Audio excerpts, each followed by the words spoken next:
We are back with more true crime. We are covering a show called Your Worst Nightmare, Season 6, Episode 3. It's called The Watcher. This story takes place in Sandusky, Ohio, which is about 2.5 hours from where I currently live. So it kind of freaked me out quite a bit. However, this happened in February 1995, and we are following a lady named Carrie Claudel. She's a single mom of 2. She works 2 jobs. She's doing everything she can to take care of her kids. Everything falls and depends on her. So she is constantly working, and when she's not working, she is right there with her kids, caring for their every need. She has a 6-year-old and an 11-month-old at the time in 1995. One of her jobs is at a fast food restaurant, and her other job is at a local convenience store, and she works the late shift at the convenience store. One night she's working in the convenience store and she has a weird encounter with one of her customers. The guy was kind of an oddball and he was paying more attention to her than actually shopping, but she didn't actually find anything weird or creepy about the situation because she said, working at a convenience store, you run into all types of people, and some people are a little odd and you just roll with it. So she didn't think anything of it. That night when she gets off work, it's close to midnight when she gets home, but when she gets home, she's not alone. It turns out that somebody is watching her, and I mean watching her every move, and she has no clue. In March of 1995, she's working at her diner, and a strange guy that she noticed at the convenience store actually shows up at the diner, and he wants to ask her out. And she thought, this is really weird. However, she nicely turns the guy down, and he doesn't take it very well. He just says, never mind, and storms out. She says at that time, being a single mom of 2 children, one who's only 11 months old, she really didn't have time to date. She's working 2 jobs and trying to raise her kids. There is no time for dating.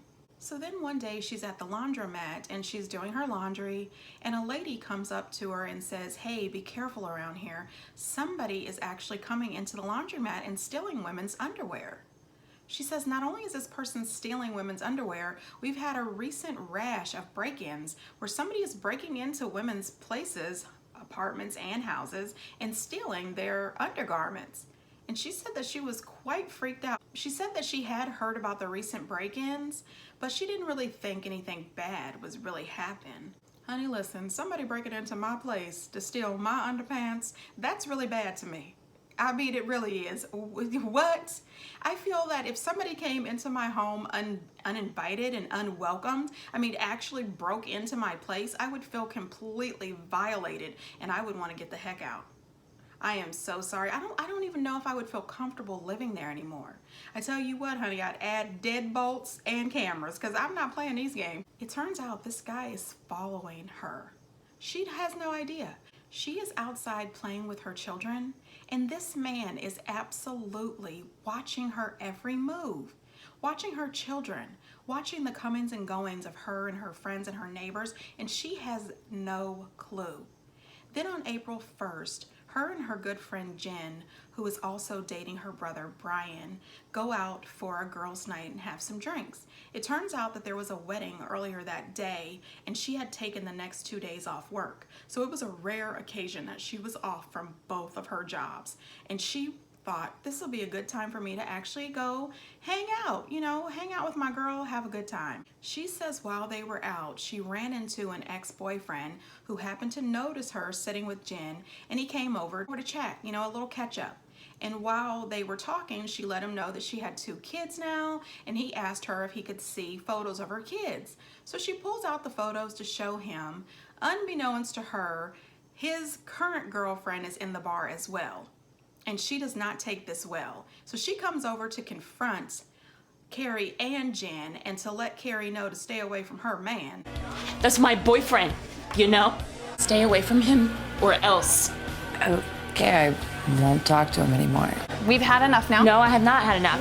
His girlfriend was mad that I had showed him pictures of my kids and said I shouldn't have done that. It was just 2 little kids' pictures. I didn't see nothing wrong with it. You need to calm No, down. It's not okay. Calm down. Okay. I have no idea what that is about. Never in my life would I have ever walked over to some woman and went off on her about talking to him. If he is supposed to be my man, I shouldn't have anything to worry about. And if there is a problem, I'm gonna take it up with him, not her. I mean, what? So Carrie, being nervous, not wanting to be a part of any upset, she tells Jen that she's going to the restroom. But instead of going to the restroom, she sneaks out the back. She wants to just go home. Now, here's the thing. My parents taught me this at a very young age, and it's still true and valid today. If you are out with your girls, or if you are out with a group of guys, you don't leave them. We came together, we leave together. So I was quite confused. I said, wait a minute. She didn't want to be bothered. She says she didn't want to be involved if her ex's girlfriend came back. Okay, fine. Take Jen with you. You know what I mean? You don't just walk out and leave your friend. What if this girl did come back and she decided to bring some friends or a weapon? Jen would have been defenseless and by herself. Friends stick with friends. You don't run out. And this goes for men and women. When you come together, you leave together. Anyway, Carrie decides to leave and she starts walking home. It's about 10:30 at night and she heads off home. On her way home, she decides to stop by a payphone. She calls the babysitter, who is asleep, to check on the kids. The babysitter says the kids are asleep. She says, well, I'm going to be walking home, and if you don't hear from me in 10 minutes, call the police. She says she has absolutely no clue why she said that. However, the babysitter was asleep when she called, so they're pretty sure she just fell back to sleep. As she's walking home, she says out of nowhere, she can tell somebody is following her. However, she said the man passes by her and she thinks, okay, we're good. Then all of a sudden, like on a dime, the dude turns around. I went to walk past him, and that's when he grabbed me. Pulled me into the alley.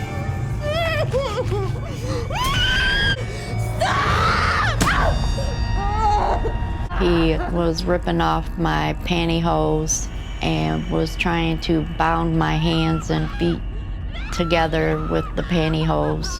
See what I mean? You stick together. If they would have both been together, they could have both probably double teamed him. You know what I mean? At least if anything happened, they could have ran opposite directions or something. Somebody would have been available to call the police. You stick together. We fight together. She says that after he ties her up, he just leaves her there. And she's there screaming and hollering and trying to get out of these hog ties. Then the next thing you know, he pulls up in his car, jumps out of his car and says, oh my God, what happened to you? Oh, let me get you in my car. I could take you to the hospital. She said he was pretending as if he wasn't the one who attacked her and tied her up. Now that there would have taken me to a whole nother level. She said that she was just screaming her head off, which is what all of us would be doing, right? Carrie says that he picks her up and throws her into his car. But when he throws her into the car, she takes her head and she hits it into the horn so that the horn starts blowing. And he jumps in the car really quickly and hits her. Then he tells her to stop fighting him because he knows exactly where her babysitter is and where her kids sleep. She said right then she was more afraid than she had been before because all that she could think of was, oh my gosh, I have to cooperate in order to keep my kids safe. That would have totally got me to calm down and cooperate. Just the thought that this person knows where my kids are, I would have done whatever he told me to do just to make sure that my kids were okay. But in the back of my mind, I would have also been trying to come up with some sort of escape plan. Oh, wow. That's rough. By this time, her friend Jen notices it's been quite a while since Carrie went to the restroom. So she goes to the restroom to check on her. When she gets in there and realizes that Carrie's not there, she calls her brother Brian and asks him to come pick her up.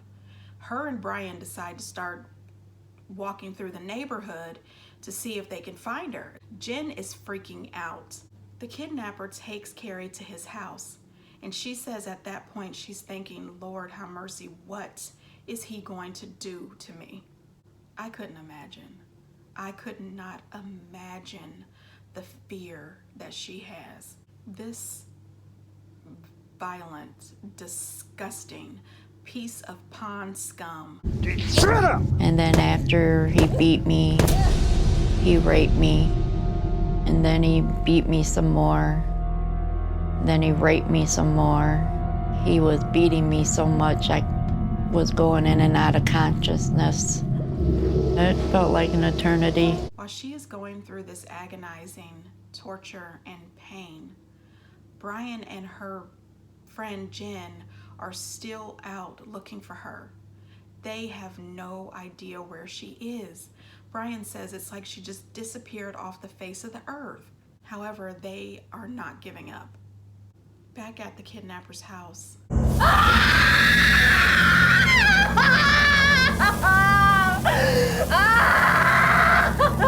Please stop! He burned Carrie with a soldering gun. She had been burnt and tortured with that soldering gun sexually. Stop screaming! He said, "You better stop screaming or I'm gonna kill you." this is so brutal. I can't understand it. It does not compute. This man is raping her with a hot soldering gun? What? At this point, I'm thinking, had this been me, I would have been wishing for death. I am so sorry, but I would have been begging to just die. That's how bad I imagine this pain would be. I don't think that I'm strong enough that I could deal with it. I don't think I'm strong enough that I could handle this in any way. Carrie is a very strong and courageous woman, because I couldn't do it. Then out of nowhere, he starts strangling her. She says that she just went limp and decided to play dead. He feels for a pulse in her neck and he doesn't get it. So she just continues to lay there.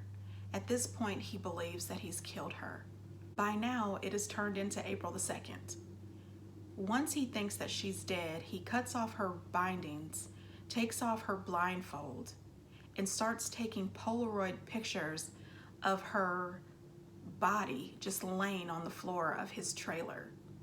She said she was thinking to herself, what a sick freak. I would have thought that a while back. But she says that she was so afraid that she may have jumped or been startled by the first Polaroid he took by the flash and the sound. But she was just sitting there holding her breath and praying, please don't let him realize I'm alive. After he takes all of her pictures, he picks her up like a bag of potatoes and throws her in the backseat of his car. This whole time she's in the backseat still playing dead, not moving 1 inch.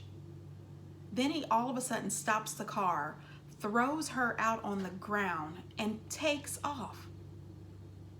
She said that she lay there for quite some time, deathly still, pretending to be dead because she didn't know if he was still around, if he was going to drive back around to check or not. She then gets up in all her bruises, the burns. I mean, can you imagine? Somebody just raped you with a hot soldering gun. Can you imagine trying to walk? Can you imagine what this woman went through? I mean, just think about it. She is able to pull herself up and she finds an old farmhouse. She goes there and she begs for help.